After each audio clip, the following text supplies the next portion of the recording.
بسم الله الرحمن الرحيم. الحمد لله والصلاة والسلام على سيدنا محمد وعلى آله وأصحابه أجمعين. الحمد لله والصلاة والسلام على سيدنا محمد وعلى آله وأصحابه أجمعين. أما بعد فأعوذ بالله من الشيطان الرجيم. بسم الله الرحمن الرحيم. واذكروا نعمة الله عليكم إذ كنتم أعداء فألف بين قلوبكم فأصبحتم بنعمته إخوانا. واذكروا نعمة الله عليكم إذ كنتم أعداء فألف بين قلوبكم فأصبحتم بنعمته إخوانا وكنتم على شفا حفرة من النار فأنقذكم منها. صدق الله العظيم. اللهم صل على سيدنا محمد وعلى آل سيدنا محمد وبارك وسلم. اللهم صل على سيدنا محمد النبي الأمي وعلى آله وأصحابه وسلم.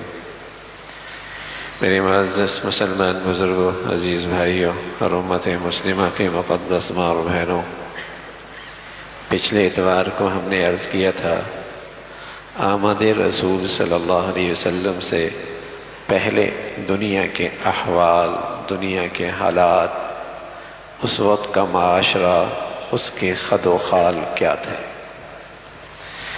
عرض کیا تھا کہ اس وقت وہاں شرک کا دور تھا، تصویر سازی اور مجسمہ سازی تھی، مجسمے بنائے جاتے تھے، تصویر سازی تھی، تصویریں جسے کہیں کہ بنائی جاتی تھی۔ اور عرض کیا تھا کہ شراب نوشی تھی، لوٹ مار کی کثرت تھی، بچیوں سے نفرت تھی، کتوں سے بڑا پیار تھا، کتوں سے بڑا پیار تھا، بچیوں سے نفرت ہوتی تھی، سود کی کثرت تھی،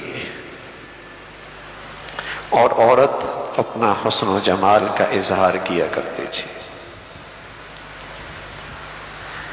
تو اللہ تعالیٰ نے اس پورے دور کو دو جملوں میں ذکر کر دیا کہ آپ کی آمد سے پہلے دنیا کے حالات یہ تھے، اذ کنتم اعداء، تمہاری آپس میں دشمنیاں تھیں، وَكُنْتُمْ عَلَى شَفَا حُفْرَةٍ مِّنَ النَّارِ، اور تم جہنم کے کنارے کھڑے تھے، ہلاکت تک پہنچ چکے تھے۔ یہ اس پورے دور کی تصویر ہے۔ آپ علیہ السلام سے پہلے جو دنیا جس حالت میں تھی، تو قرآن نے اس کا تذکرہ ان دو جملوں میں کر دیا، اذ کنتم اعداء، تمہارے آپس میں لڑائیاں تھیں، جھگڑے تھے، دشمنیاں تھیں، نفرتیں تھیں۔ اذ کنتم اعداء، قبائلی جھگڑے بھی تھے، نسلی جھگڑے بھی تھے، قومی جھگڑے بھی تھے، ذاتی جھگڑے بھی تھے، جھگڑے ہی جھگڑے۔ اذ کنتم اعداء، ایک دوسرے کے دشمن تھے، اور تمہاری زندگی یہ تھی کہ وَكُنْتُمْ عَلَى شَفَا حُفْرَةٍ مِّنَ النَّارِ، تم بالکل جہنم کے کنارے کھڑے تھے۔ سبحان اللہ۔ وَاذْكُرُوا نِعْمَةَ اللَّهِ، اللہ نے تمہیں نعمت دے دی، ہدایت کا تحفہ دے دیا۔ پھر کیا ہوا؟ تمہیں اللہ کے نبی کی شکل میں جو نعمت ملی ہے، فَأَلَّفَ بَيْنَ قُلُوبِكُمْ، تم آپس میں شیر و شکر ہو گئے، بھائی بھائی ہو گئے، رنگ کے، نسل کے، قبائل کے، ذاتیات کے، قومیت کے سارے بت گر گئے، تم سب یکجان ہو گئے۔ فَأَلَّفَ بَيْنَ قُلُوبِكُمْ، تمہارے اندر ایک دوسرے کے لیے محبتیں، الفتیں، آپس کا اتفاق یہ آ گیا۔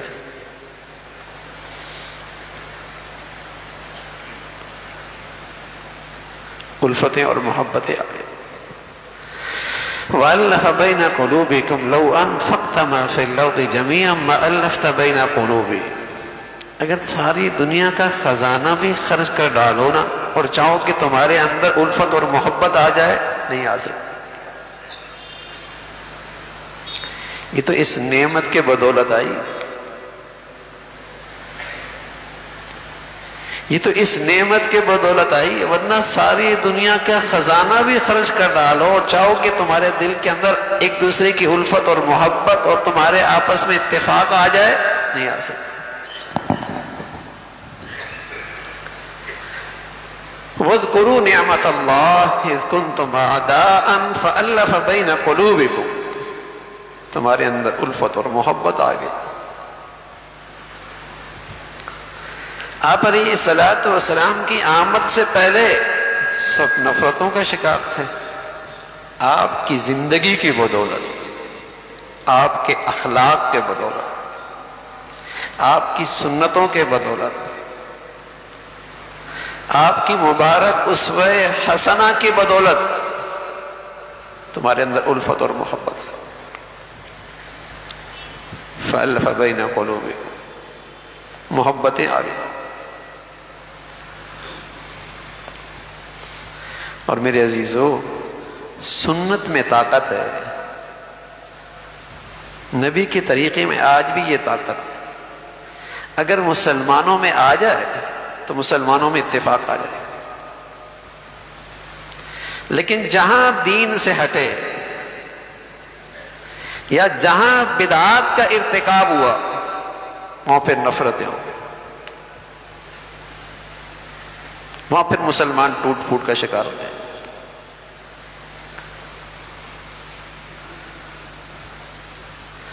جو چیز جہالت کی وجہ سے ہو یا فرقہ پرستی کی وجہ سے یا تعصب کی وجہ سے ہو، اسے کسی دلیل کی ضرورت نہیں ہوتی.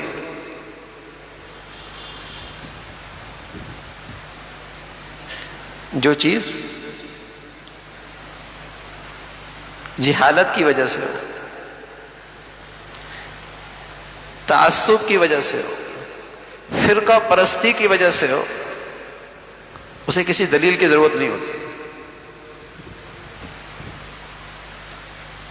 اگر کوئی کہہ دے نا میاں یہ اللہ کے نبی کی زندگی میں نہیں ہے، یہ کام حضور نے نہیں کیا، یہ چیز صحابہ نے نہیں کی، یہ چیز تابعین نے نہیں کی، اہل سنت والجماعت کے جو بڑے 4 ائمہ ہیں، امام مالک، امام شافعی، امام ابو حنیفہ، امام احمد بن حنبل رحمہم اللہ، ان کی زندگی میں نہیں. سائے ستہ کی احادیث میں کہیں صحیح حدیث نہیں ہے.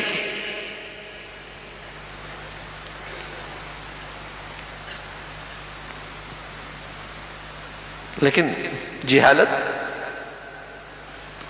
فرقہ پرستی، تعصب، اس سے امت ٹوٹتی ہے، اس سے امت میں تقسیم ہوتی ہے. سنت میں مسلمان نہیں تقسیم ہوتے. نبی کی زندگی سے امت نہیں تقسیم ہوتی، نبی کی محبت میں بھی امت تقسیم ہوگی.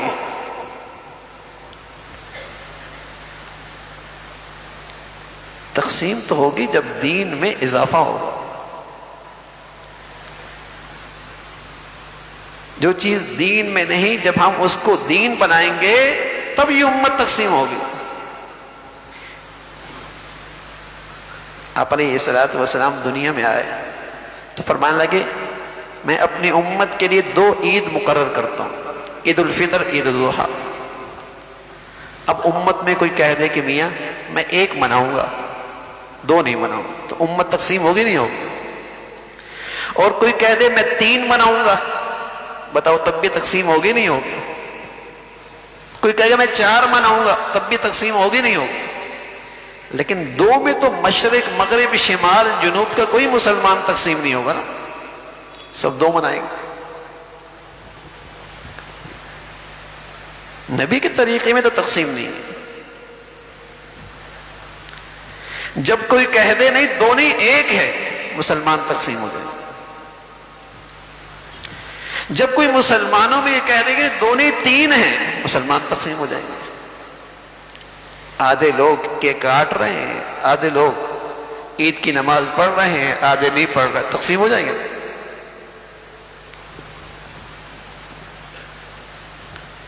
یہ تقسیم ہو جائے گی۔ سنت سے امت نہیں تقسیم ہوتی،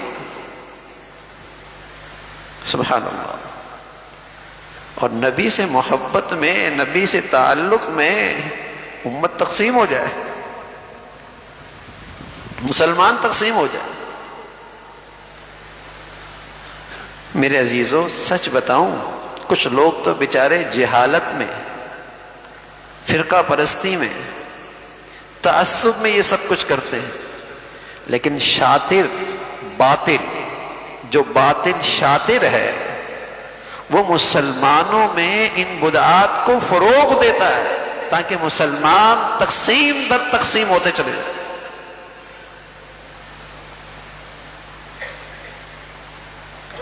آج دیکھو نا، مسلمان کسی بھی اسلام کے حکم کے لیے اکٹھے نہیں ہو سکتے، تقسیم جو ہے،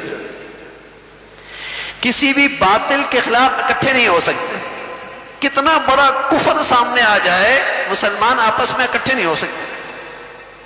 کیوں؟ تقسیم جو ہے، کہیں جماعتی تعصب ہے، کہیں فرقہ واریت کی پرستی ہے، کہیں بدعات کے خرافات ہیں، تقسیم ہے۔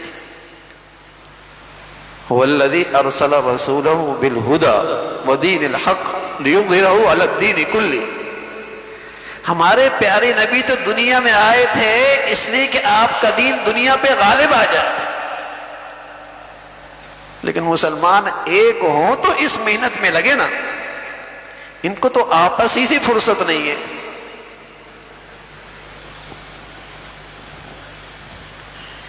شاطر باطل مسلمانوں میں یہ بدعات کو فروغ دیتا ہے۔ دیکھو نا، کتنا بھی بے دین مسلمانوں کا حکمران ہوگا، بدعات کو وہ بھی فروغ دے رہا ہوگا، بدعات کی وہ بھی حوصلہ افزائی کر رہا ہوگا۔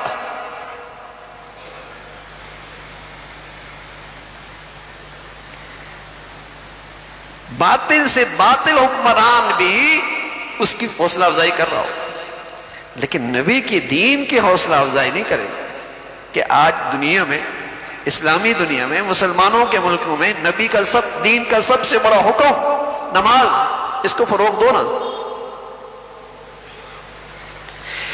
نبی کی زندگی کی سچائی، اسے فروغ دو نا قومی سطح پہ۔ نبی کی زندگی کا حیا، اسے قومی زندگی پہ فروغ دو۔ یہ نہیں دیں گے۔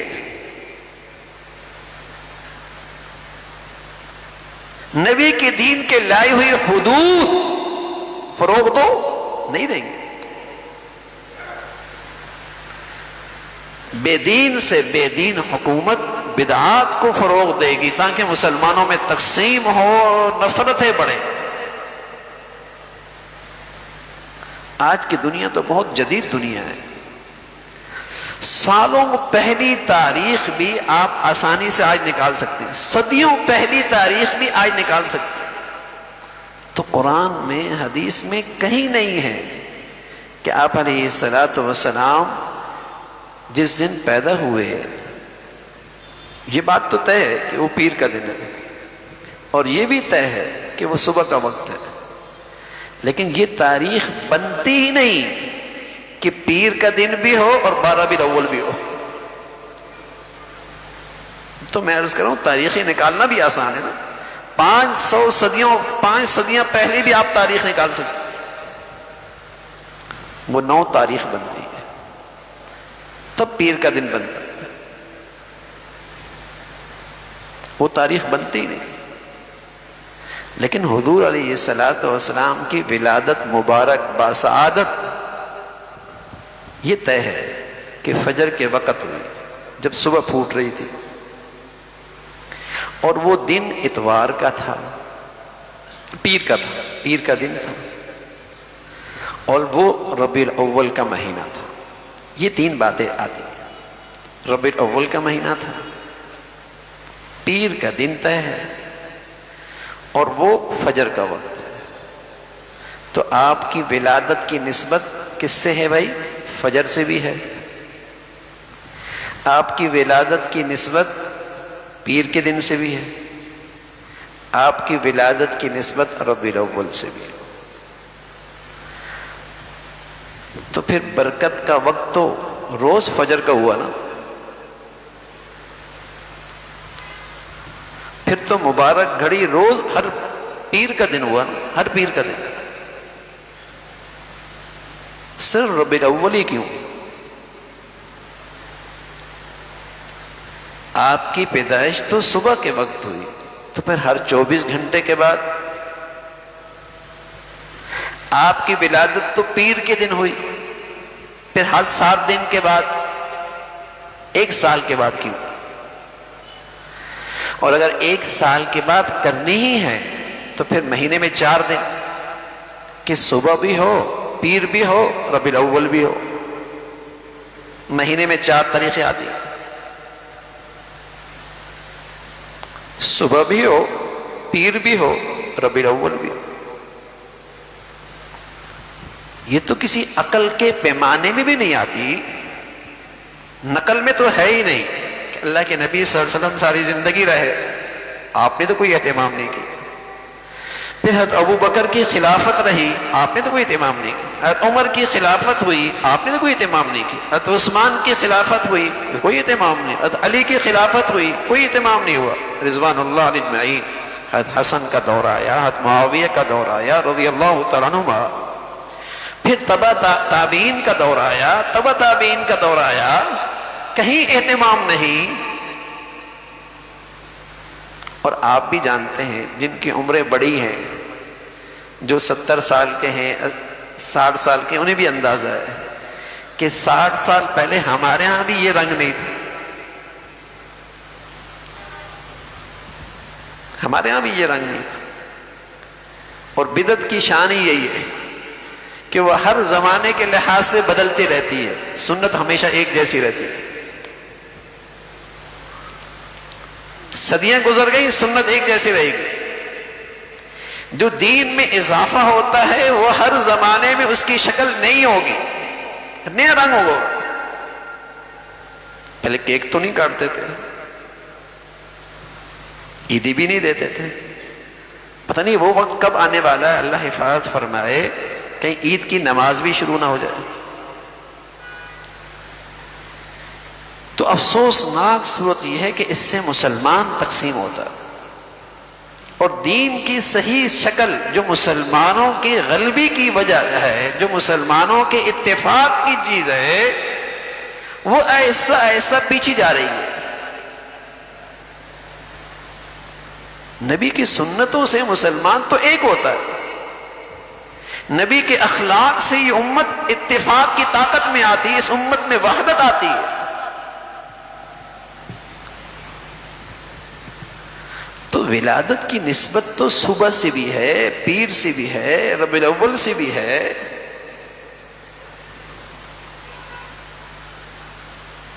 تو پھر کسی ایک صرف ربیع الاول کس معنی میں؟ لیکن جو دیکھا دیکھی، میں نے عرض کیا نا، یا تو جہالت ہے، یا فرقہ پرستی ہے، یا تعصب ہے، اور اس کے لیے کوئی دلیل کی ضرورت نہیں ہوتی. دلیل کی ضرورت ہوتی ہے سنت کے لیے، عدل کے لیے، انصاف کے لیے، صراط مستقیم کے لیے، اس کے لیے ضرورت ہوتی ہے. اور باطل کی میں عرض کر رہا ہوں، پوری محنت ہے کہ مسلمانوں میں فرقوں میں تقسیم کر کے، گروہوں میں تقسیم کر کے اتنا تقسیم کر دو کہ جب ان کے سامنے کوئی کفر بھی آئے تو یہ متحد نہ ہو سکے. یہ اس کفر کو مٹانے کے لیے آپس میں ایک نہ ہو سکیں.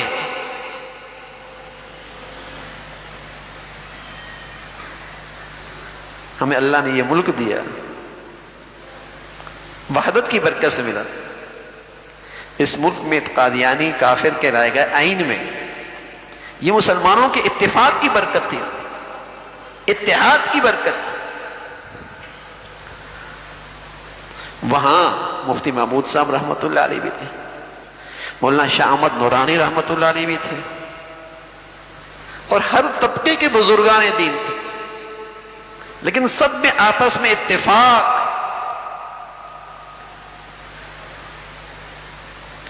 لیکن اس قسم کی خرافات سے، بدعات سے مسلمانوں میں نفرت پیدا ہوتی، مسلمان تقسیم ہوتے۔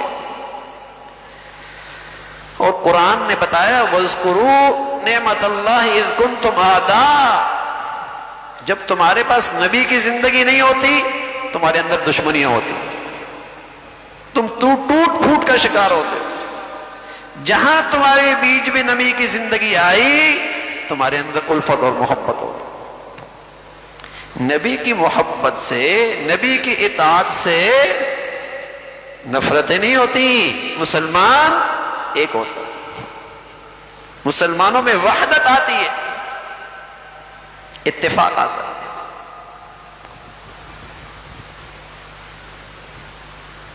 نفرت وہاں آتی ہے میرے عزیزو جب مسلمان اپنے نبی کا طریقہ چھوڑ دیتے۔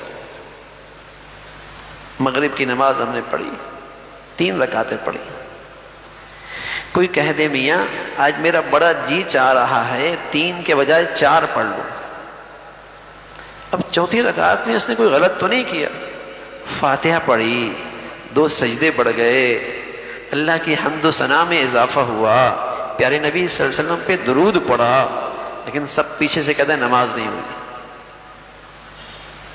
اب واقعتاً نماز نہیں، کیوں نہیں ہوئی؟ ارے میاں میرے نبی کا طریقہ نہ رہا، صحابہ نے ایسا نہیں کیا، اللہ کے نبی کا یہ ارشاد نہیں ہے۔ کوئی چیز عبادت تب بنے گی، ثواب تب بنے گی، اس پہ اجر و ثواب تب ملے گا جب اس میں 2 چیزیں ہوں۔ پہلی چیز اللہ کے لیے کیا جائے، اخلاص، دوسری چیز اس میں شریعت کا طریقہ موجود، نبی کی سنت موجود ہو، وہ عمل صحابہ نے کیا ہو رضوان اللہ۔ اگر اخلاص نہیں، ریاکار ہے، سنت کے مطابق کر رہا ہے لیکن ریاکار ہے، تب بھی وہ نیکی نہیں، تب بھی وہ عبادت نہیں۔ دوسرا یہ کہ اللہ کے لیے کر رہا ہے لیکن شریعت کے خلاف کر رہا ہے، اس میں شریعت کا طریقہ نہیں۔ حضور علیہ الصلوۃ والسلام فرمایا کرتے تھے بیت اللہ میں جو حجر اسود ہے اس کو بوسہ دینا ایسا ہے جیسے اللہ سے مصافحہ کرنا، کتنی بڑی عبادت ہے۔ لیکن اگر کوئی آدمی وہ بوسہ دینے کے لیے جائے اور دوسروں کو دھکا دے کے جائے، تکلیف دے کے جائے، اجر تو دور کی بات ہے، گناہ ملے گا، گناہ ملے گا۔ اب بظاہر وہ نیکی نظر آ رہی ہے لیکن اللہ کی نبی کا طریقہ نکل گیا، عبادت نہیں رہی، نیکی نہ رہی۔ تو میرے عزیزو، پیارے رسول صلی اللہ علیہ وسلم کی جو زندگی ہے نا، یہ میری دنیا آخرت کی فلاح کا ذریعہ ہے۔ اور یہ بات آپ کی صحبت میں بیٹھنے والے خوب سمجھتے ہیں۔ انہوں نے اس انداز سے محبت کا اظہار تو نہیں کیا جو آج ہم دیکھ رہے ہیں، لیکن سبحان اللہ اپنی زندگی کا ہر عمل آپ کے عمل سے ایسا میل کھا رہا تھا ان کا، اور اپنی زندگی آپ کی زندگی میں ایسی ڈال لی کہ اللہ کے محبوب ہو گئے۔ اسوہ اسے کہتے ہیں، اسوہ حسنہ، دیکھتے چلے جاؤ اور کرتے چلے جاؤ، دیکھتے چلے جاؤ اور کرتے چلے جاؤ، اس لیے کہ مجھے اپنا پیارا حبیب بہت پسند ہے۔ جو میرے محبوب کا دیکھا ہوا عمل کرتا چلا جائے گا وہ بھی میرا محبوب بن جائے گا۔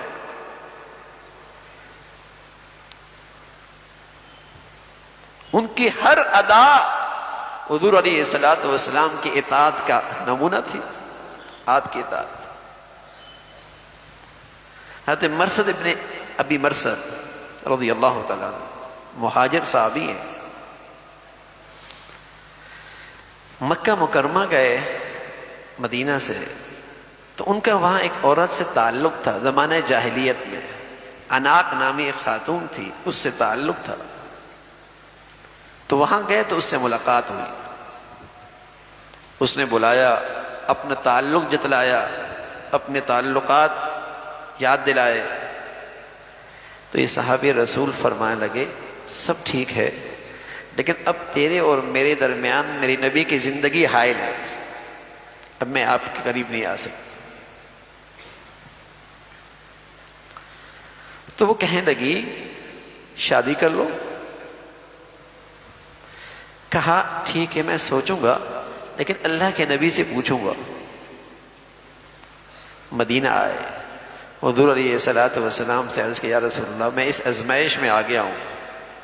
تو آپ نے پھر اللہ کا پیغام سنایا، وَلَا تَنْكِحُوا الْمُشْرِكَاتِ حَتَّى يُؤْمِنَ، ایمان والا مشرک عورت سے شادی نہیں کر سکتا، ایمان والا مشرک عورت سے شادی نہیں کر سکتا۔ ہاں ایمان لے آئے، ایمان لے آئے، جذبات، خواہشات، لیکن سب کچھ نبی کی اطاعت سب سے آگے، سب کچھ قربان، سارے جذبات، ساری خواہشات نبی کی اطاعت کے مقابلے میں سب قربان، سب سے دستبردار۔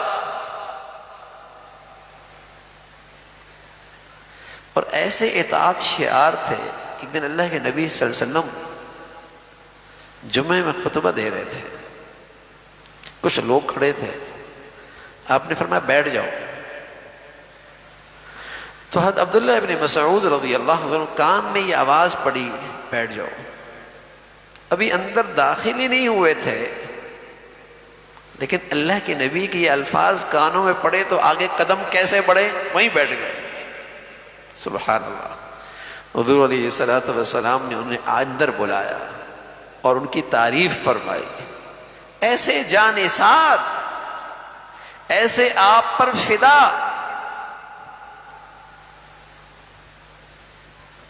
حضرت ربیع ابن عامر رضی اللہ تعالیٰ عنہ جب رستم کے دربار میں گئے، رستم کا دربار ان کا جرنیل تھا، شاہانہ زندگی اس دربار کی، تو اس نے کھانے کے لیے کچھ پیش کیا، جب پیش کیا تو کچھ چیز نیچے گر گئی۔ پیارے رسول صلی اللہ علیہ وسلم کی سنت یہ ہے کہ اسے اٹھا لو، ہو سکتا ہے ساری برکت اس میں ہو۔ تو جیسے ہی آپ اٹھانے لگے تو کسی نے کونی ماری، کیا کہیں گے لوگ؟ لوگ دیکھ رہے ہیں، کیا کہیں گے؟ سبحان اللہ۔ فرمانے لگے اَأَتْرُكُ سُنَّةَ حَبِيبِي لِهَؤُلَاءِ الْحُمَقَاءِ، میں ان احمقوں کی وجہ سے اپنی نبی کا طریقہ چھوڑ دوں؟ یہ تو نہیں ہو سکتا۔ یہ ہے نبی سے محبت، یہ ہے نبی کی عظمت، یہ ہے نبی سے عقیدت، یہ ہے نبی کا حق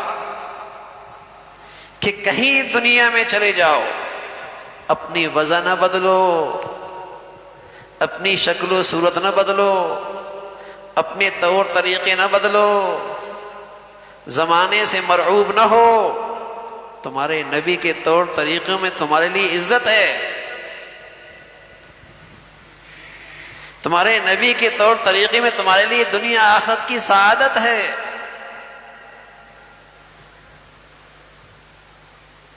یہ محبت کا حق ہے، ہمارا ایمان ہے کہ اللہ کے نبی صلی اللہ علیہ وسلم جس گھڑی اس دنیا میں تشریف لائے، جس دن تشریف لائے، جس مہینے تشریف لائے، وہ بہت شان والا اور بڑی عظمت والا تھا، لیکن ویسے گھڑی پھر کبھی نہیں آئی، ویسا دن پھر کبھی نہیں آیا، ویسا مہینہ پھر کبھی نہیں آیا۔ اس کے ہم نام تو آیا دن، اس کے ہم نام مہینہ تو آیا، اس کے ہم نام وہ گھڑی تو آئی، لیکن اس شان والی گھڑی پھر کبھی نہیں آئی. وہ مقدس گھڑی تھی، وہ مقدس دن تھا، وہ شان والا مہینہ تھا، لیکن وہ وہی تھا بس. اگر سب کی شان ہے تو پھر ہر صبح کی شام ہونی چاہیے، پھر ہر پیر کی شان ہونی چاہیے. تو نبی سے سچی محبت کا تقاضا ہے میرے عزیزو، نبی کی زندگی کو اوڑھنا بچھونا بنائیں. حضرت عثمان رضی اللہ تعالیٰ عنہ، آپ علیہ الصلوۃ والسلام نے حدیبیہ کے موقع پہ انہیں سفارت کی ذمہ داری دی. جاؤ مکہ والوں سے کہو ہم جم کرنے نہیں آئے، ہم طواف کرنے آئے ہیں، طواف کر کے عمرہ کر کے واپس چلے جائیں. رات آپ اپنے بھتیجے کے یہاں ٹھہرے، اب تک وہ مسلمان نہیں ہوا تھا. جب صبح ہوئی، صبح کا وقت ہوا، مذاکرات کے لیے نکلے تو آپ کی ازار ٹخنوں سے اونچی تھی. بھتیجا کہنے لگا چچا، سرداران قریش کی شان یہ ہوتی ہے کہ ان کی ازار نیچے ہوتی ہے. اب قریش کے سرداروں سے مذاکرات کرنے کے لیے اس حالت میں جا رہے ہیں، مذاکرات میں جان نہیں پڑے گی.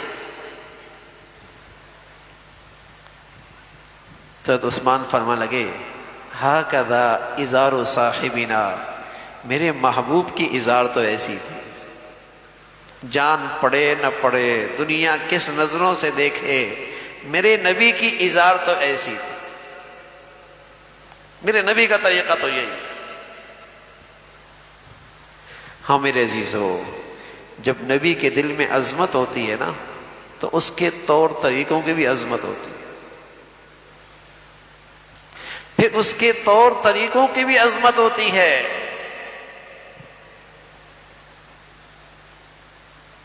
آدمی جب کسی جیسا بننا چاہتا ہے تو پہلے اس کی شخصیت دل میں اترتی ہے نا،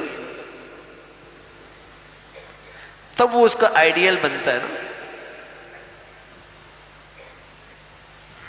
پہلے اس کی شخصیت دل میں بیٹھتی، عظمت آتی، پھر اس کے طور طریقے بھی آتے. ایسا ہی ہے نا. ہاں میرے عزیزو، کہ نبی کی عظمت دل میں بیٹھے، اس کی سچائی کیا ہے؟ نبی کے طور طریقوں کی زندگی بھی میرے پاس آ جائے، وہ بھی میرے ہاں اس کی بھی عظمت آ جائے، یہ سچائی ہے. آج ہمارے بچے، ہماری بچیاں جن کو بار بار دیکھتے ہیں اور ان کے تذکرے سنتے ہیں، پھر ان جیسے کپڑے بھی پہن لیتے ہیں، ان جیسے بال بھی بنا لیتے ہیں، ان جیسے ان کے جسم پہ شٹ بھی آ جاتی ہے، اس جیسا اٹھنا بیٹھنا بھی ہو جاتا ہے.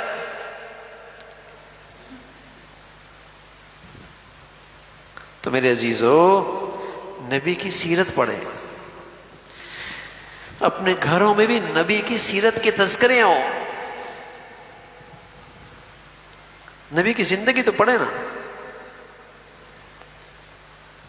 آپ علیہ الصلوۃ والسلام کی زندگی کیسی تھی؟ اور خاص طور پہ اردو کتاب، اردو میں بھی ہے، انگریزی کے اندر بھی ہے. حضرت ڈاکٹر عبدالحی عارفی رحمۃ اللہ علیہ کی کتاب ہے اسوہ رسول، پڑھنے کے لائق، آسان بھی ہے. اس میں آپ کی پوری عملی زندگی ہے، صبح سے لے کر شام تک، شام سے لے کر صبح تک. اسوہ رسول انگریزی میں بھی ہے، اردو میں بھی ہے. آدمی سرانے پہ رکھے اور اس کا مطالعہ کرتا رہے اور اس کو اپنی زندگی کو اس کے مطابق ڈھالنے کی کوشش کرے، اپنی زندگی اس کے مطابق ڈھالتا چلا جائے. اسوہ رسول. اور ایک اور چھوٹی سی کتاب ہے علیکم بسنتی، علیکم بسنتی، یہ بھی اچھی کتاب ہے، بہت ہی مختصر سی ہے. تو اپنے گھروں میں سیرت کی تعلیم، سیرت کے تذکرے، اپنی نبی کی زندگی کے تذکرے.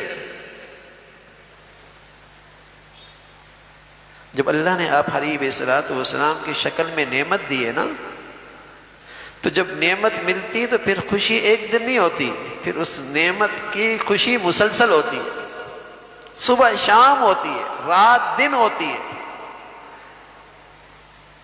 ہر ہفتے ہر مہینے ہوتی ہے، نعمت مل گئی ہے،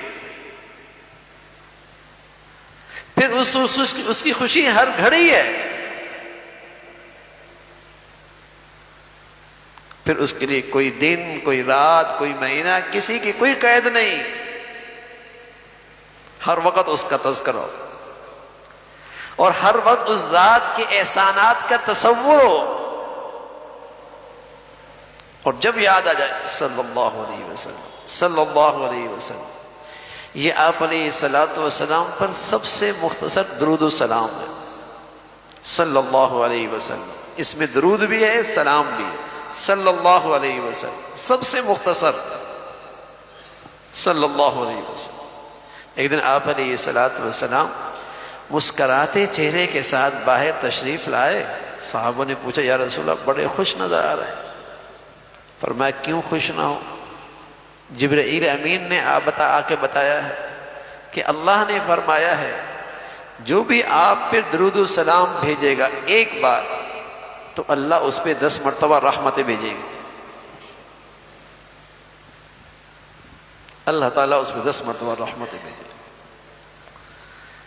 تو اچھی بات تو یہ ہے 24 گھنٹوں میں سے کوئی وقت نکال کر اکیلے بیٹھ کے اپنی نبی کی محبت، عظمت دل میں لے کر اور آپ کے احسانات کا تصور کر کے آپ پہ درود پڑھیں، کوئی وقت نکال، صبح شام رات دن، کوئی گھڑی نکال، آپ پہ درود پڑھیں، آپ علیہ الصلوۃ والسلام کی محبت میں اضافہ ہو، اور پھر اللہ کی رحمت کے آپ مستحق بنیں گے، ورنہ جب یاد آ جائے صلی اللہ علیہ وسلم، صلی اللہ علیہ وسلم۔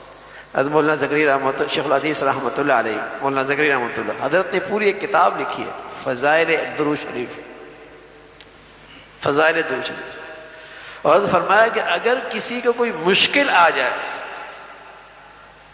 اور پریشانی ہو تو کثرت سے درود شریف پڑھے، فرمایا اس کثرت کی کم از کم مقدار ہے 500 مرتبہ، فرمایا اگر اس کو اہتمام اور کثرت سے پڑھے گا اللہ اس کی مشکل آسان فرما دے۔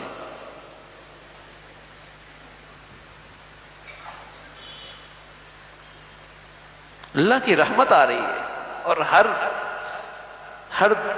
ہر بار آ رہی ہے،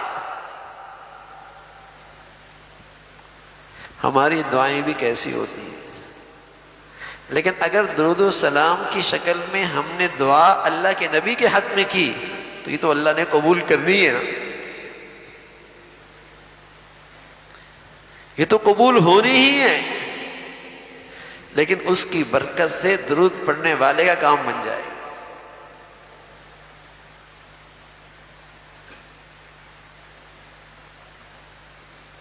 تو اپنے نبی صلی اللہ علیہ وسلم سے محبت کا اظہار اس انداز سے کریں، اس انداز سے کریں۔ آپ علیہ الصلوۃ والسلام نے محبت کا معیار یہی بتایا۔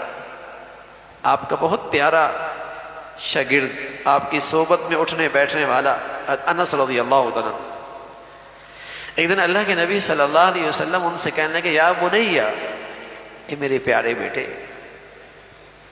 ان تقدر ان تصبح وتمسی وليس في قلبك غش لأحد فافعل وذلك من سنتي ومن أحب سنتي فقد أحبني ومن أحبني كان معي في الجنة۔ انس بیٹے یوں کہا یا بنی، اے میرے پیارے بیٹے، یا بنی، فرمایا ان تقدر، اگر تجھ سے یہ ہو سکے، اگر تجھ سے یہ ہو سکے، آسان نہیں ہے، اگر تجھ سے یہ ہو سکے کہ تیری صبح شام ایسی گزرے کہ تیرے دل میں کسی مسلمان کے لیے برائی نہ ہو، کھوٹ نہ ہو، حسد نہ ہو، کینہ نہ ہو، بغض نہ ہو، ان تقدر ان تسمع و تمسع وليس في قلبك غش لأحد فافعل، تو بیٹے ایسا کرے، اور ساتھ فرمایا وَذَلِكَ مِن سُنَّتِي، میرا طریقہ تو یہی، میرا طریقہ تو یہی ہے، میرا اخلاق تو یہی ہے، میری عادت تو یہی ہے، میں اپنا دل اپنے مسلمانوں کے لیے ہر وقت صاف رکھتا ہوں۔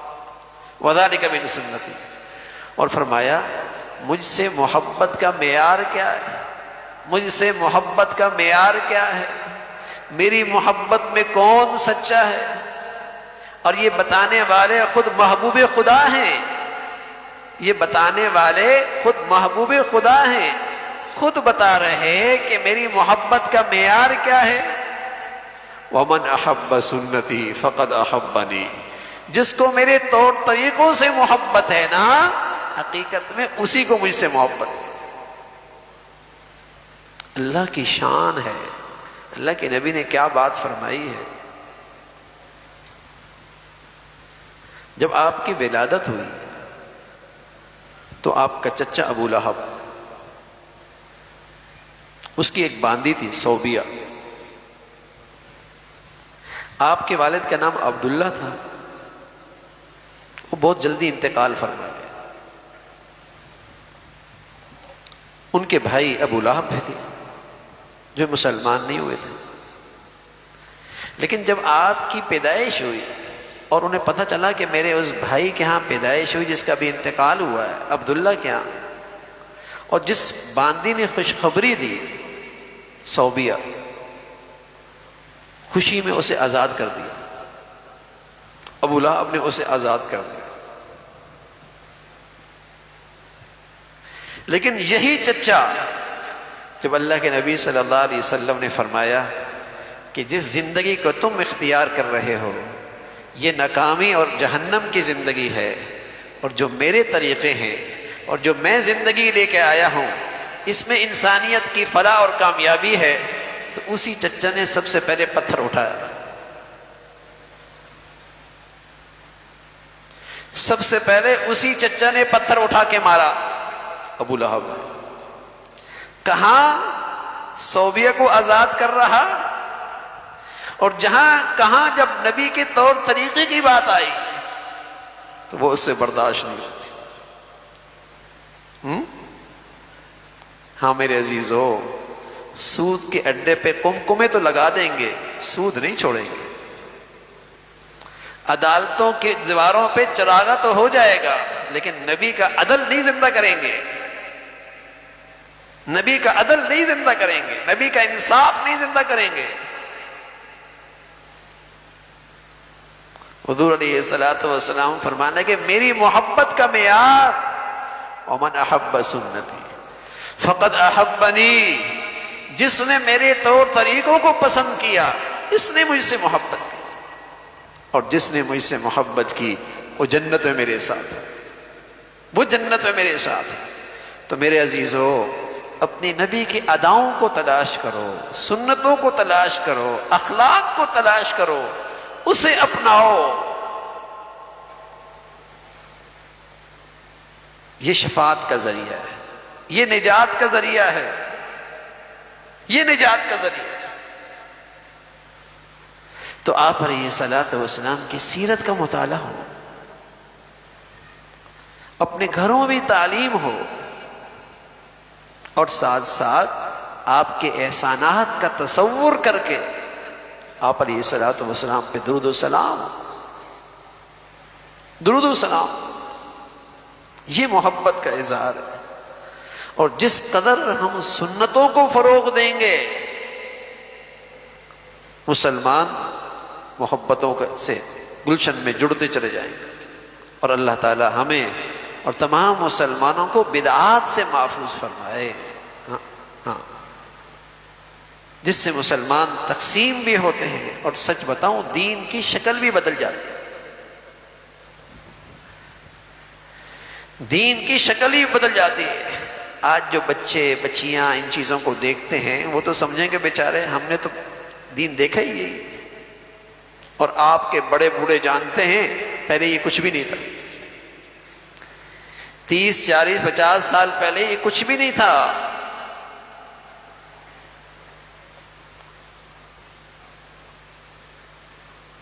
سنت ہمیشہ ایک جیسی ہے، نبی کے طور طریقے ہمیشہ صدیوں سے ایک جیسے، تو اس سے مسلمانوں میں اتفاق پیدا ہوتا ہے، مسلمانوں میں آپس میں ایک دوسرے کے لیے محبتیں پیدا ہوتی ہیں، اور جس قدر یہ خرافات ہوں گی مسلمان آپس میں نفرتوں کا شکار ہوں، اور دشمن اور عالمی دشمن یہی چاہتا ہے کہ مسلمان تقسیم در تقسیم ہوتے چلے، اور ان کے ماحولوں میں، ان کے ملکوں میں بڑے سے بڑا کفر بھی آ جائے تو یہ اکٹھے ہو کر مقابلے پہ نہ کھڑے ہو۔ یہ دیکھیں کبھی کہتے ہیں اسرائیل کو قبول کر لیں گے، کبھی فلاں کو قبول کر لیں گے، ہاں مسلمان کیا اکٹھے ہوں گے؟ یہ آپس میں تقسیم ہوتے رہے۔ کسی برائی کے لیے، بڑی سے بڑی برائی کے لیے مسلمان آج اکٹھا ہونے کے لیے تیار نہیں۔ پہلے انہیں تقسیم کرو اور پھر ان سے سب کچھ کرا لو، پہلے انہیں تقسیم کرو۔ اس لیے اس قسم کی خرافات جو ہوتی ہیں، بدعات جو ہوتی ہیں، بے دین سے بے دین حکمران بھی اسے فروغ دے رہا ہو، اور بے دین سے بے دین ذرائع ابلاغ بھی اسے فروغ دے رہے ہوتے ہیں۔ نبی کے حیا کو فروغ نہیں دیں گے، نبی کی لائی ہوئی نماز کو فروغ نہیں دیں گے، نبی کے لایا ہوا زکوٰۃ کو فروغ نہیں دیں گے، نبی کی لائی ہوئی دیانت اور سچائی کو فروغ نہیں دیں گے۔ ان چیزوں کو فروغ نہیں دیں گے، لیکن جس سے مسلمان تقسیم ہوتے ہوں اور جس سے اسلام کی شکل خراب ہوتی ہو اسے فروغ دیں گے۔ تو سیرت کو فروغ دو میرے عزیزوں، نبی کی سنتوں کو فروغ دو، تاکہ ہمارے بچوں کے سامنے، ہماری نئی نسل کے سامنے نبی کی صحیح زندگی سامنے آئے،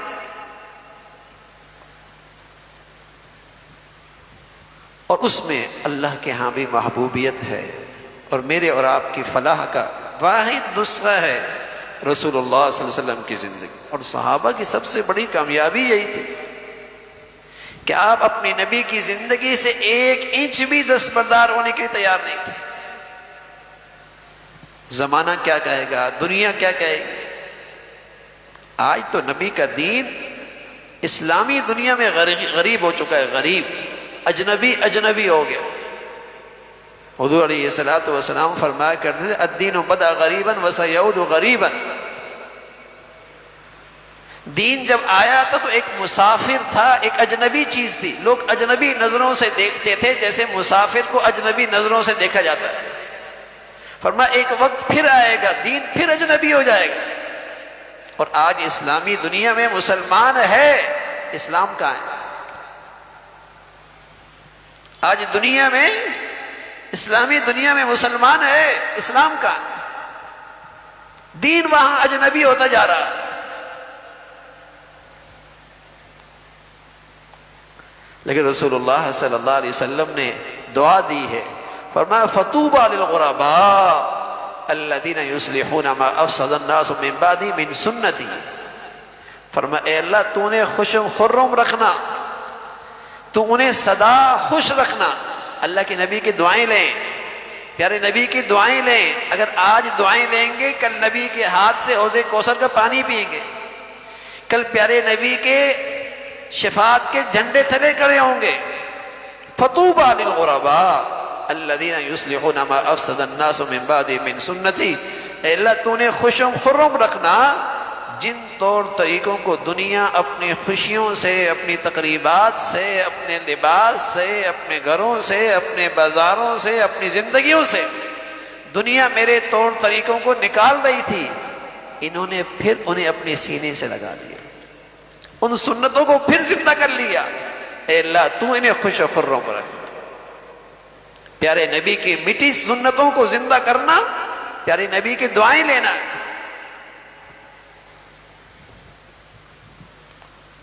جو طریقے آج دنیا میں میرے نبی کے مٹ رہے ہیں انہیں زندہ کرنا۔ اللہ کے نبی سے سچی محبت ہے، آپ کی دعائیں ملیں گی۔ عمرہ کر کے آئیں گے، لوگ آپ کی دعوتیں کریں گے، خوش ہوں گے. لیکن آج کا نوجوان داڑھی رکھ لے گا، ابا بھی کہیں گے بیٹے کوئی عمر ہے، یہ بیٹی عمرہ کر کے آئے گی، سب تعریفیں کریں گے. حیا کی چادر اوڑھ لے گی، بیٹا شادی کیسے ہوگی، رشتہ کیسے ہوگا. تو جو پیارے نبی کی زندگی کے طور طریقے مٹ رہے ہیں اور دنیا کو آج برداشت نہیں ہے، زندہ کرو نا انہیں. نبی کی دعائیں ملیں گی. فطوبى للغرباء الذين يصلحون ما افسد الناس من بعد من سنتي. اے اللہ تو نے خوش و خرم رکھنا کہ جنہیں دنیا اپنے گھروں سے نکال رہی تھی، خوشیوں سے نکال رہی تھی، زندگیوں سے نکال رہی تھی، یہ آگے بڑھا اور اس نے ان کو پھر زندہ کر دیا، پھر سینے سے لگایا. ہم تو کہا کرتے ہیں جن کو اللہ نے مال دیا ہے ہر سال عمرہ کرتے ہیں، اچھی بات ہے. ہر سال رمضان ماہ گزارتے ہیں، اچھی بات ہے. لیکن کیا یہ اچھا ہے جنہیں اللہ نے مال دیا ہے وہ ایسا بھی کریں کہ اپنے بچوں اور بچیوں کی شادی سنت کے مطابق کریں؟ ہاں ایسا بھی ہونا کتنا اچھا لگے. اللہ نے اتنی دولت دی، پیسہ دیا، لیکن اپنی بیٹی کی شادی سنت کے مطابق کی، اپنے بیٹی کی شادی سنت کے مطابق کی. یہ مٹ چکے ہیں طور طریقے، بازاروں سے دیانت مٹ چکی ہے، سچائی مٹ چکی ہے، وعدہ وفا مٹ چکا ہے. سنت زندگی جی نبی کی، یہ ہے نبی سے محبت. اس سے پیارے نبی نے فرمایا دعائیں ملیں گی میری. آج دعائیں ملیں گی، کل نبی کے ہاتھوں سے حوض کوثر کا پانی ملے گا، کل نبی کی شفاعت کے جھنڈے تلے کھڑے ہوں گے. فطوبى للغرباء الذين يصلحون ما افسد الناس من بعد من سنتي. سنتوں کو زندہ کیجیے. اللہ تعالیٰ بھائی ہم سبھی کو اپنے حبیب صلی اللہ علیہ وسلم سے سچی محبت اور آپ کے طور طریقوں کو زندہ کرنے کی توفیق نصیب فرمائے. وآخر دعوانا الحمد للہ رب العالمین. اللہم لک الحمد کلو ولک الشکر کلو. اللہم لک الحمد کلو ولک الشکر کلو. اللہم اعنا علی ذکرک و شکرک و حسن عبادتک. اللہم اعنا علی ذکرک و شکرک و حسن عبادتک. یا حی یا قیوم برحمتک نستغیث اصلح لنا شأننا کله ولا تکلنا الى انفسنا طرفة عین. یا حی یا قیوم برحمتک نستغیث اصلح لنا شأننا کله ولا تکلنا الى انفسنا طرفة عین. یا ارحم الراحمین جو کچھ کہا سنا عمل کی توفیق نصیب فرما. ایمان والی، عافیت والی، صحت والی زندگی نصیب فرما. اے مولا کریم اپنی محبت نصیب فرما، اپنے پیارے حبیب کی سچی محبت عطا فرما، اور جن سے آپ محبت کرتے ہیں، جو آپ سے محبت کرتے ہیں، ان کی محبت نصیب فرما. یا ارحم الراحمین اپنے پسند کا جینا نصیب فرما، کلمے والی موت نصیب فرما، بری زندگی سے، بری موت سے، برے حالات سے محفوظ فرما. اے مولا کریم مسلمانوں میں ایمانی اسلامی بھائی چارہ عام فرما، اسلامی ایمانی اخوت کو زندہ فرما. مسلمانوں کو ہر قسم کے انتشار سے، بدعات سے، خرافات سے محفوظ فرما. اے مولا کریم جو مسلمانوں میں بے حیائی، فحاشی اور بے دینی کو فروغ دے رہے، ان کے شر سے محفوظ فرما. اے مولا کریم ہمارے ملک میں نیکی اور نیکی کی شکلوں کو غلبہ نصیب فرما. اے مولا کریم نبی کے طور طریقوں کو عام کرنے کے لیے ہماری زندگیاں قبول فرما. اے مولا کریم اپنے فضل سے، اپنے کرم سے یہاں جو شر کی طاقتیں ہیں، بے حیائی کی طاقتیں ہیں، انہیں نیست و نابود فرما. یا ارحم الراحمین اپنے فضل سے تمام حاضرین حاضرات، سامعین سامعات کی تمام جائز حاجات کو پورا فرما، مشکلات کو آسان فرما، پریشانیوں کو ختم فرما، حلال عطا فرما، برکت والا عطا فرما. اے مولا کریم حرام سے محفوظ فرما. یا ارحم الراحمین ہمارے بچے بچیوں کو حرام سے محفوظ فرما، حلال میں برکت عطا فرما. اے مولا کریم اپنے فضل سے بری زندگی سے، بری موت سے، برے حالات سے، برے لوگوں سے، بری صحبت سے، برے موذی امراض سے محفوظ فرما. یا ارحم الراحمین ہمیں اپنے بڑوں کے لیے صدقہ جاریہ بنا، ہماری اولادوں کو ہمارے لیے صدقہ جاریہ بنا۔ اے مولا کریم ہمیشہ اپنے بچے بچیوں کی تعلیم، تربیت، زندگی کے صحیح فیصلے کرنے کی توفیق عطا فرما۔ یا ارحم الراحمین جو بچیاں گھروں میں ہیں ان کے لیے نیک صالح رشتوں کا انتظام فرما، جو بچیاں گھروں میں جا چکی ہیں ان کے گھروں کو محبت اور تقوی سے آباد فرما۔ اے مولا کریم ہمیں اپنے گھروں میں پورا دین زندہ کرنے کی توفیق نصیب فرما، اپنے فضل سے، اپنے کرم سے مولا کریم ہمیں گھروں میں محبتوں والی زندگی نصیب فرما، سکون اور راحت کی زندگی نصیب فرما، ہمیشہ ٹوٹ پھوٹ سے، انتشار سے، بے چینی اور بے سکونی سے محفوظ فرما۔ یا ارحم الراحمین پوری امت مسلمہ کے حال پہ رحم فرما، اہل اسلام کو نیک صالح قیادت نصیب فرما، دنیا بھر میں جو بھی جہاں کہیں بھی تیرا دین کا کام اخلاص سے کر رہے، جو تیرے ہاں مقبول ہیں سبھی کی حفاظت فرما، کام کرنے والوں کی مدد اور نصرت فرما، مساجد کی، مدارس کی، مکاتب کی، علماء کی حفاظت فرما۔ اے مولا کریم اپنے فضل سے ہمارے ملک کو سلامتی عطا فرما، اے مولا ہمارے ملک کو سلامتی عطا فرما۔ یا ارحم الراحمین ہمارے وطن عزیز کو سلامتی عطا فرما، اس کو اندرونی بیرونی خطرات سے محفوظ فرما، اسے استحکام عطا فرما، اندرونی بیرونی خطرات سے اور ہر قسم کی انتشار سے، ٹوٹ پھوٹ سے اس ملک کو محفوظ فرما۔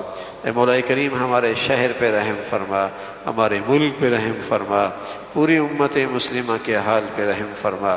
ربنا تقبل منا انک انت السمیع العلیم وتب علینا انک انت التواب الرحیم، وصلی اللہ علی سیدنا محمد وعلی آلہ واصحابہ اجمعین برحمتک۔